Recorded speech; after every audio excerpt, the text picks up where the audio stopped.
Now, there was an Australian TV series produced in 1975 called This Is Your Life. The first narrators were Roger Clipson and Mike Willesee, and many great celebrities over the years were interviewed on the show. Well, I am a self-appointed production manager and also a narrator of the famous celebrity called Lady Edna. And this show is called The Second Part of Her Life. It features Lady Edna's life from when she met charming Lord John.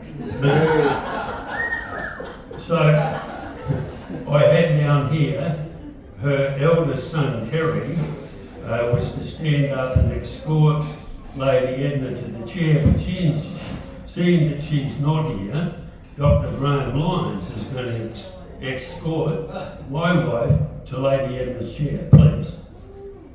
Give him a clap.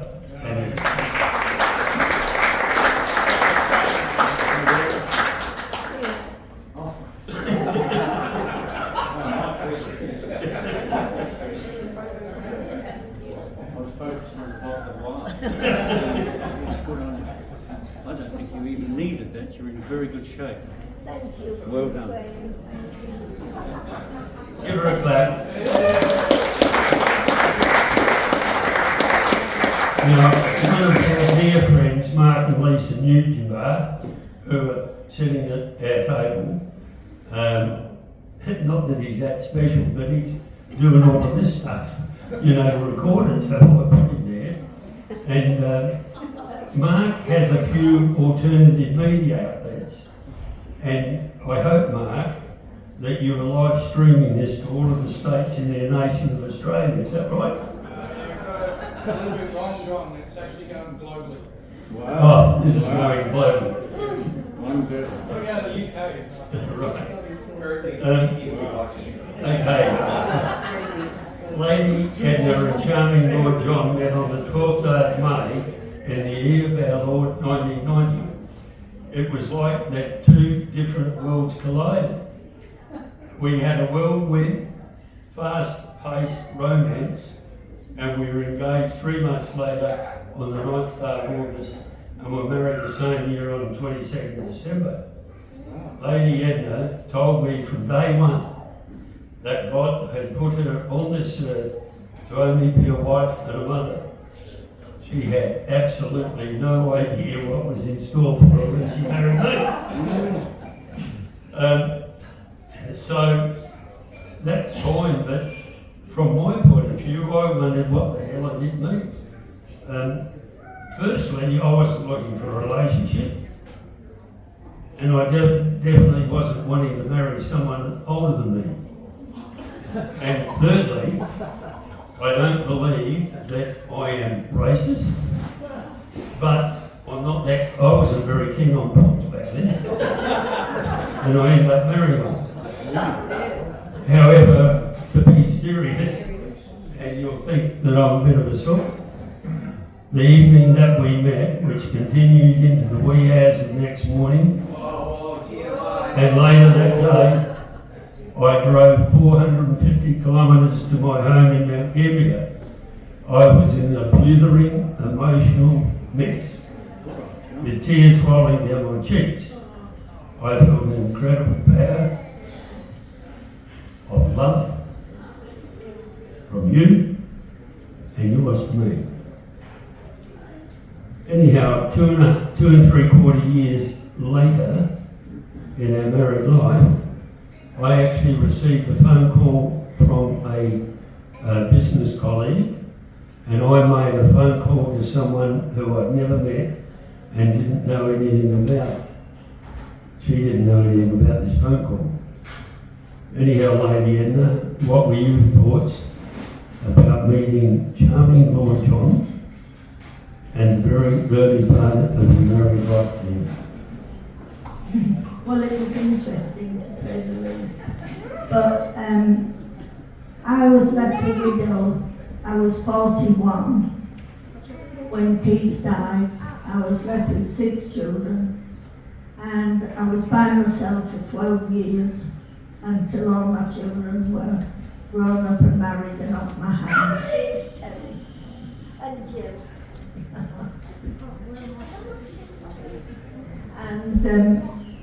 And meeting John, when he God brought him into my life, I just knew he was the one.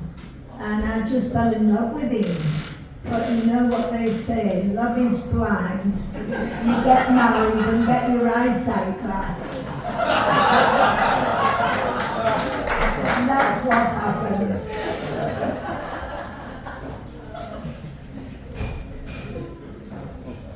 Is that all?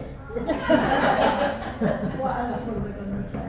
No, it was just everything I wanted him to be. You should be reading the script then. That you planned. 10 prayer requests. Well, and one of them, I was asking for a replica of Keith, my first husband, who was not much bigger than me. He had blonde hair and blue eyes, and I had in brackets English, Yorkshire preferably. And God in his infinite wisdom gave me a 6 foot tall, brown-eyed, bald-headed Aussie. So, the absolute opposite to do. But yeah, and so that started our married life. I mean, this is a comedy show too. All of those things. All of them, oh yes, yes.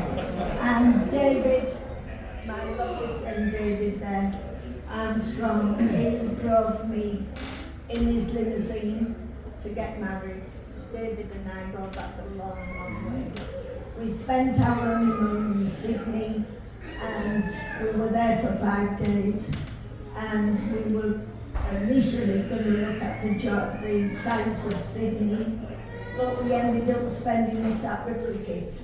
Because most of us loved, so we went 5 days playing cricket. And at the time, Tufnell, who played for England, couldn't bat, couldn't bowl, couldn't field.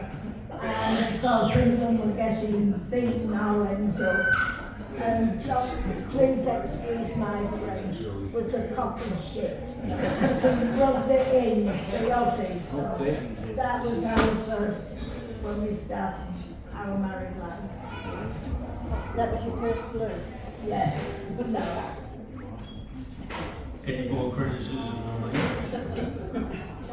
The nights are very young. Okay, we move on.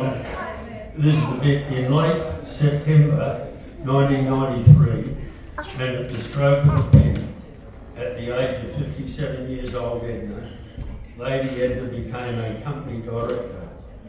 I might add though that she only had B-class years and no voting rights. I had the A-class years and all of the voting rights. We just purchased a real estate business in Birdwood and formed a company called Country Estates Realty Proprietary Limited. Well, Lady Edna, what were your thoughts about that? Well, me, a company director, 38 years as a wife and a mum, and now I am company director by the stroke of a pen. I only had B-class shares, but I didn't care because I didn't know what I was voting on anyway. And I'll tell you what, oh Johnny, your bit's next. Okay, so at the age of 57, and you think seriously about this, most people want to hang their boots up, but Edna courageously embarked on her business career from scratch. She was on a massive learning curve. Within a few weeks, she nailed being a courteous, polite and helpful receptionist. People were intrigued and loved her then very broad Yorkshire accent. Over many, many months and being trained by Maxine Richards, the wife of Les, both being the previous owner, who were invited today, but Edna's, Maxine's husband Les is not very well and they couldn't attend. Anyhow, she became competent in the following. She eventually fulfilled the duties and responsibilities as secretary of a company. Edna also eventually prepared contracts, agency agreements, various forms, and other legal documents and matters. She was also trained to manage our trust and working accounts, and by June the following year, she prepared and submitted our books, being our audited trust and working accounts, to our accountant.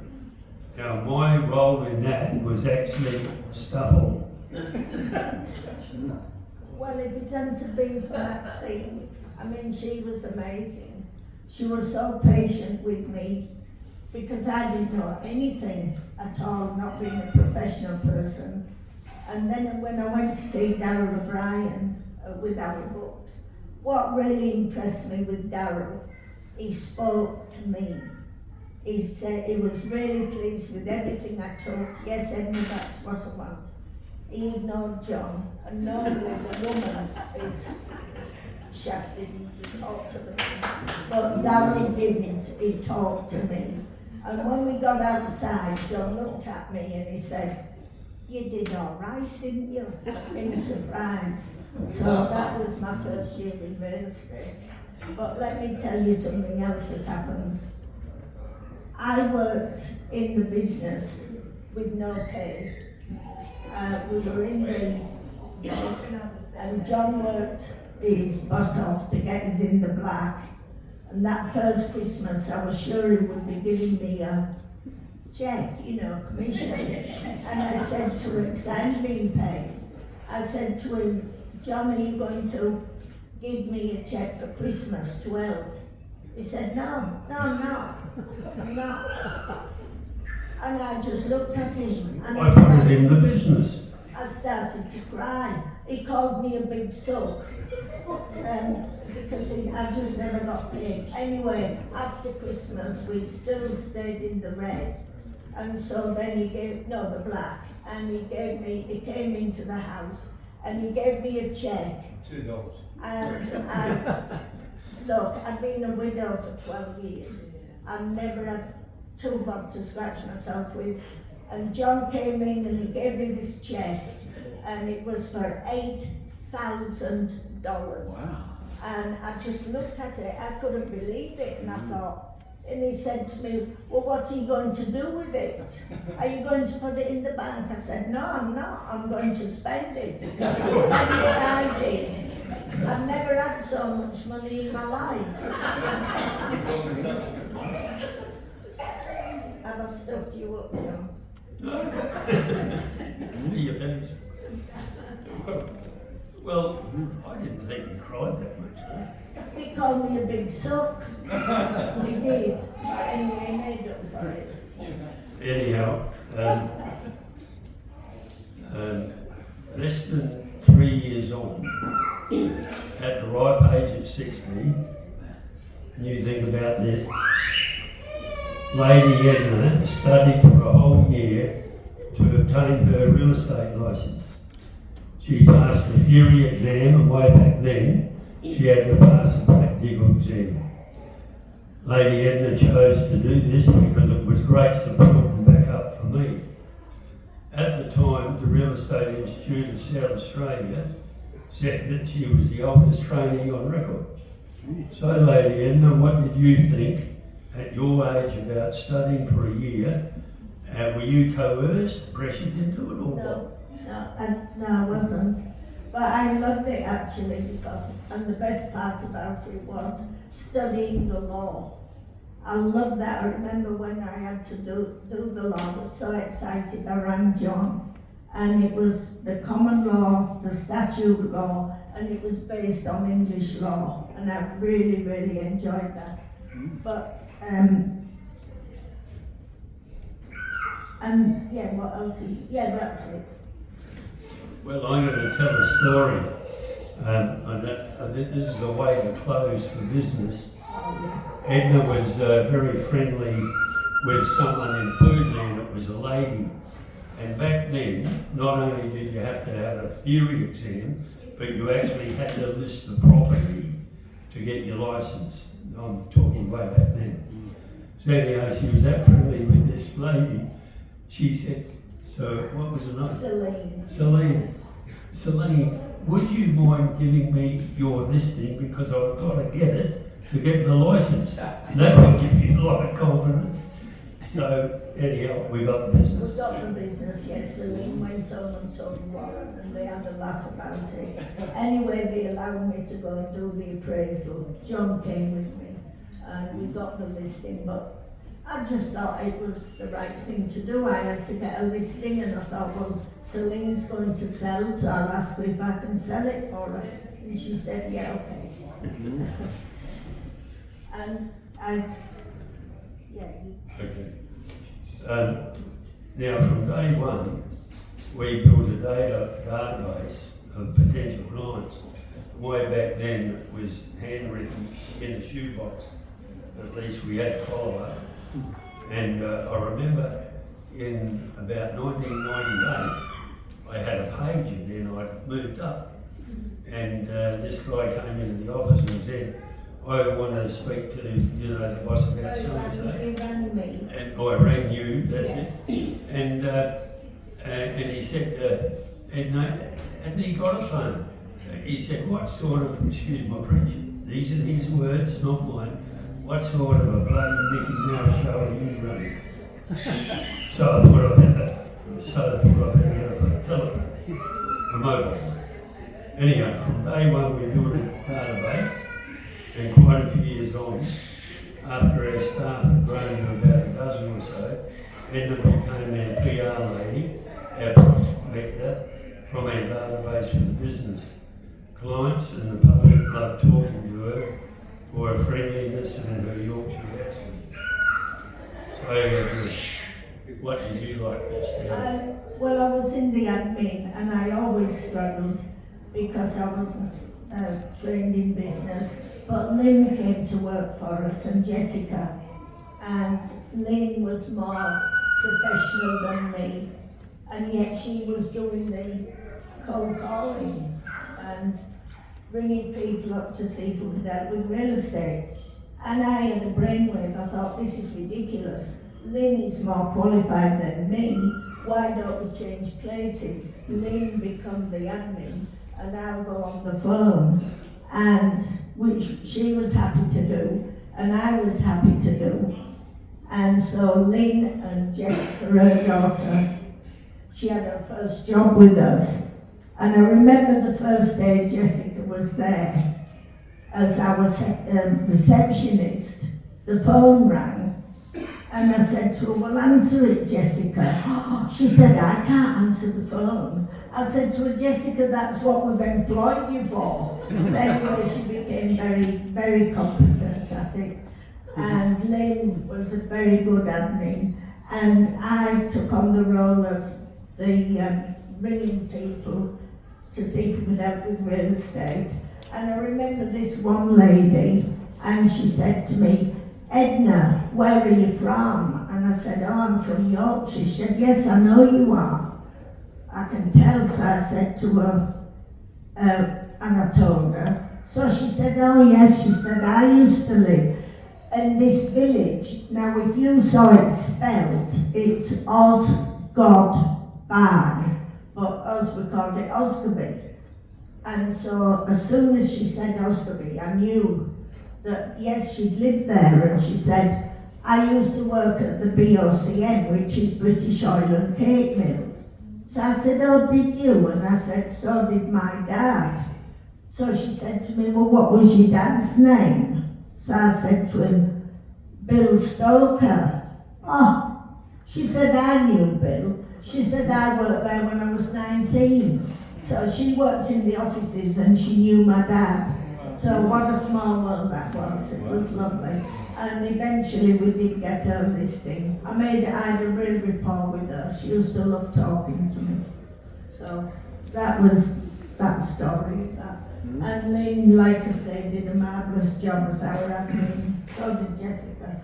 And I've got to add in now, when I used to ring up, or when, and I'd ring people, when Janet, my youngest daughter, worked in the school, and I would ring the school, and Janet always answered the phone as though I was the most important person.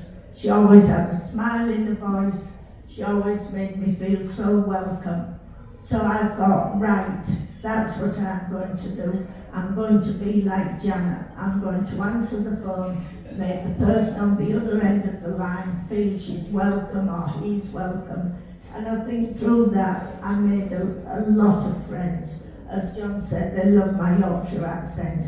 And back then I was more broad than I am now. Believe it or not. And then the next thing I loved, John did, I'm going to say this. John was an auctioneer and he did clearing sales, farm clearing sales. And I used to love the auctions. And I had a thing about getting the auction box ready. It had to be right. You couldn't miss anything out. So I would prepare the auction box. And then we'd go to this farm clearing sale, and John would do the auctioning, and I used to just love to listen to him auction. He was a very good auctioneer. And then when I got a bit of a lull in the people coming to register, I would go out and see what was being auctioned off. And I'd see something and I'd think, oh, I would like that. So I would start bidding.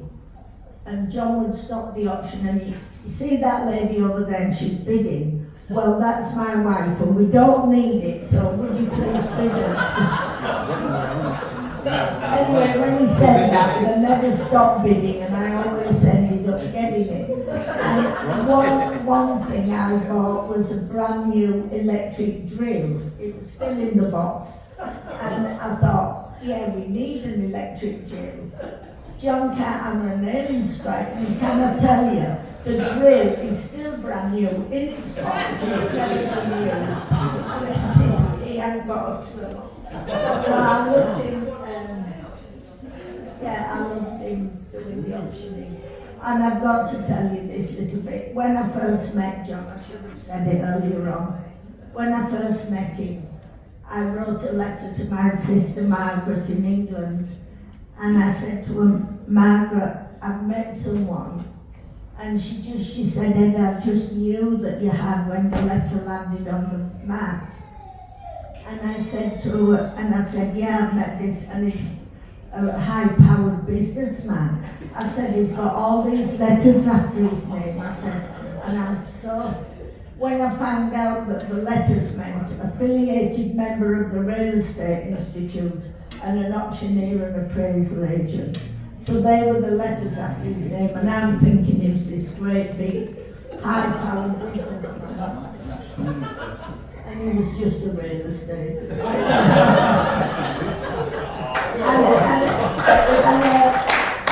What is it? What was you doing? You turn the far back, John. Go for it. He was a stock salesman. Stock station. I think I've gone off track. This is my eldest son who was supposed to escort me here, but he was late. I couldn't get the plane to go any faster. This is Terry and his wife. It's nearly. We flew in from overseas. You did, across Spencer Gulf. Yeah, that's And the one. St. Vincent. Yeah, that's the one. Anyhow, we'll move right along.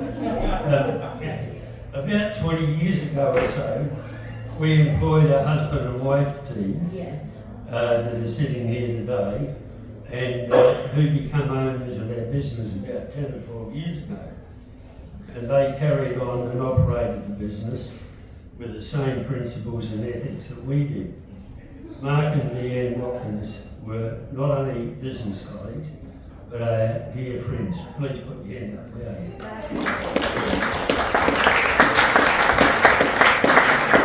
Early in the piece though, I'm sure that you, Edna, I don't want to put you on the spot, but I'm sure you said to me at one stage, John, I think we should get rid of these two.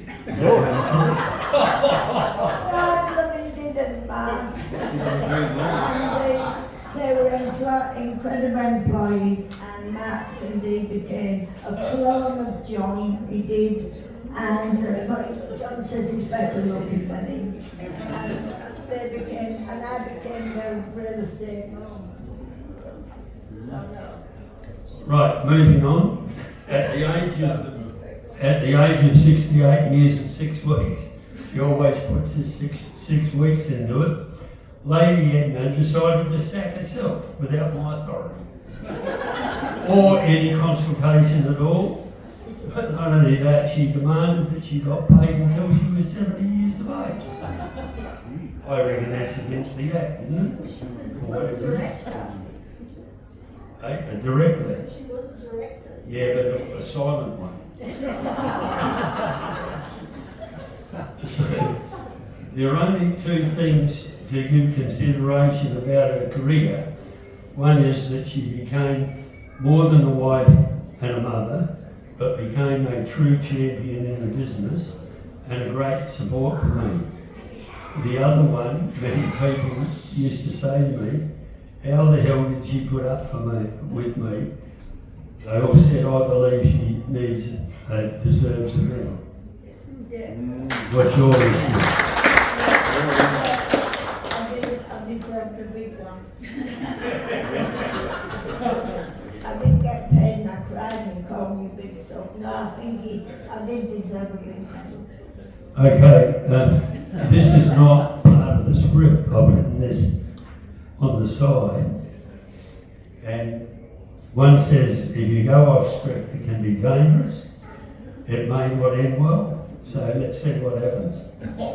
I've been married to Lady Edna for nearly 36 years. Over this period of time, I've actually found out that no one is actually perfect.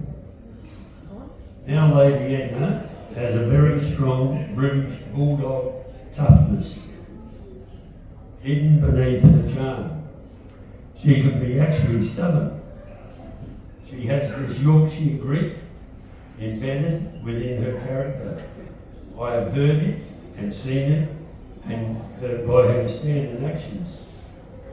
And over the last few years, this has risen into her, and in fact her shirt says, don't mess with me.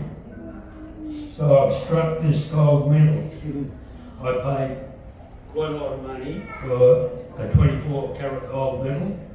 I've had it engraved, and it's called the Warrior Medal, and I want someone to present it, but I don't want it from our side of the fence or the Hayward, because there'd be a rush stampede.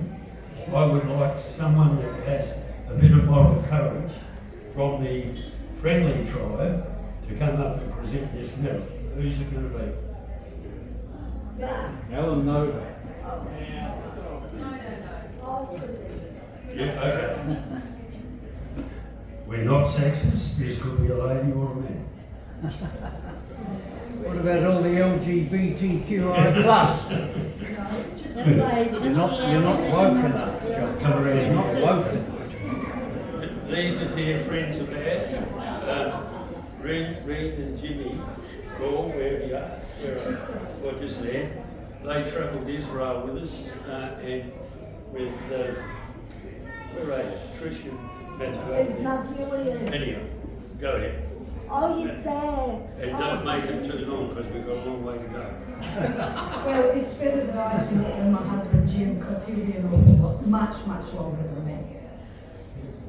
Edna, you have been a great friend. And we sort of call John a bit of a wuss because he gets upset sometimes if you get too sentimental. Which some of you may not agree with, but he is like that. And he's especially like that when it comes to Edna. And I know over the past years, we're not lifelong friends of Edna and John. We've known them for about probably 12, 13, maybe 14 at the most. But they have been great friends. And we knew we could pray with them, especially for healing at a time when it was really needed. And Edna trusted Jim and I with some knowledge that the Lord had given her. And so we did what she wanted us to do, but we always laugh. This wasn't when she was sick, we didn't laugh then, but we've always laughed together and enjoyed good company. And Edna, I'm not quite sure how to describe you. You're the best.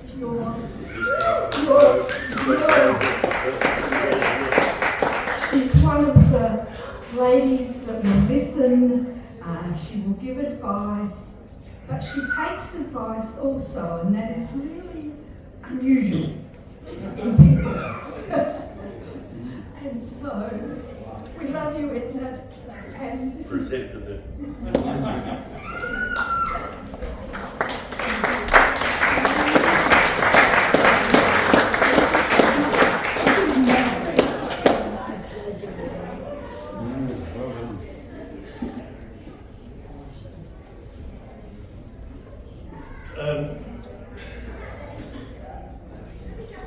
when I was in the late to middle 60s, running in the 70s, numerous people would say to me, John, when are you going to retire? And it's about time you retire. So, Edna, you have a quick response to that. When I was going to retire, you believed I would move the goalpost. He kept telling me he was going to retire, but I didn't believe him. He kept moving the goalposts. Anyway, by the time he wanted to stay at work till he was 80. His ego, I worked till I was 80. Anyway, he retired when he was 79 and a half. When he told me he was going to retire, I said, don't believe you, John. I don't trust you. You've been telling me this since you were 65. I said, so when you do retire, I want it in writing and signed by a justice of the peace.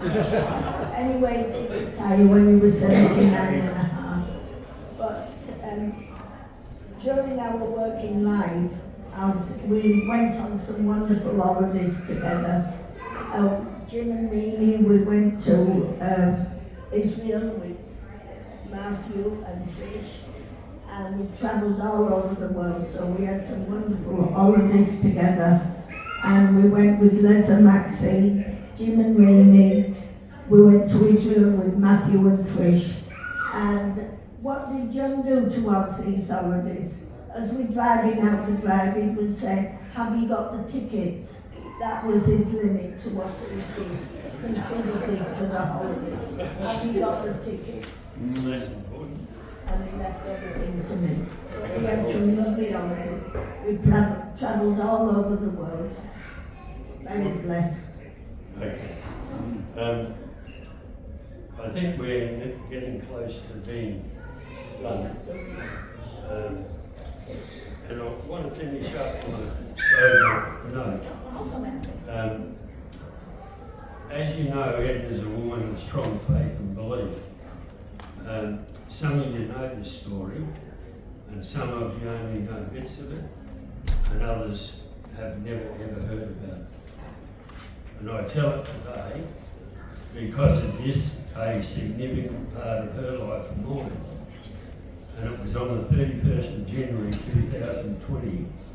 She had major surgery which was carried out at the Calvary Hospital at Salisbury.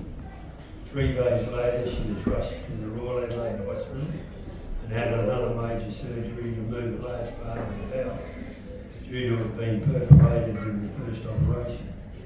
She was in the ICU for many days and initially was a breath away from death. She was moved to Kamaraka Hospital too early and was full of fluid, and that night and the early part of the morning she could hardly breathe and was placed on oxygen. Through exceptional care from the doctors and nursing staff, she lost 12 kilos of fluid in her body within 10 days. In the early part of her recovery, she didn't have the strength to pull the tissue out of the box. I now come to the important point that I wish to share with you all. Edna has an incredible belief in reading her Bible daily, and she believes in the power of prayer. Every night whilst Edna was in the ICU and prior to going to sleep, she would quote a verse of scripture from the book of Isaiah, chapter 40, verse 31, which says, "They that wait upon the Lord will renew their strength. They will mount up on wings of eagles. They will run and not be weary. They will walk and faint not." Edna would then say, "God, please renew my strength." As I said earlier, she didn't have the strength to pull a tissue out of the box. God heard and answered her prayer, and Edna had a goal to celebrate her 84th birthday in June in Adelaide, which at the time in late February, early March, seemed a bridge too far. She accomplished this goal, which was a miracle. Her doctor called her a medical marvel, because truly she was a breath away from dying. 4 months after the operation, she was walking most days, a half to a kilometre. A few months on from that, Edna and I would walk to Codger's Lane, leading on to the River Torrens and back home, which was nearly 3 kilometres. So I now conclude the first part of Edna's second part of her life, just before we have lunch. And if you choose to do so, please join me in a prayer to thank Almighty God. In the name of Jesus Christ, we thank you for this gathering here today of family and friends to celebrate Edna's life and reaching the great age of 90 years on Monday. Your word in the Bible is not a dead letter, because through Edna's faith and her nightly prayers without ceasing 6 years ago, it carried her through her life to now, and for whatever further time the Lord has granted her to live. We thank you for our time together today and the love and friendship that we all share, and may you bless our meal and drinks and the fellowship throughout the rest of the day. Amen. Amen. Amen.